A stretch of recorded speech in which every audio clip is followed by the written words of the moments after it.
呢兩塊咧就係集成嘅超級電容板，佢裏邊儲存咗好多嘅超級電容啦，好似呢一類咁啦。咁而家我哋先將裏邊充咗電先嘅，咁就等於一個電池充咗好多能量喺裏邊啦。而家將佢試驗下咧，將呢個供應俾電動車嘅摩打咁樣。而呢個咧係常見電動車摩打啦。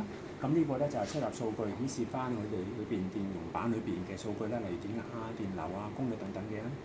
咁呢個睇翻電流啦。而每個摩打咧係一個控制器，控制嘅速度快慢嘅。咁而家我哋開著機啦，然後跟住咧就將佢控制個速度啦咁樣。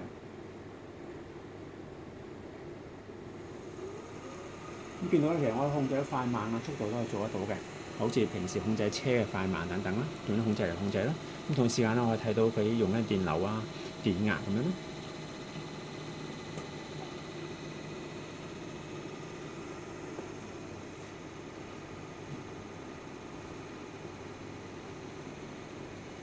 快啊，慢咁都好用控制得到。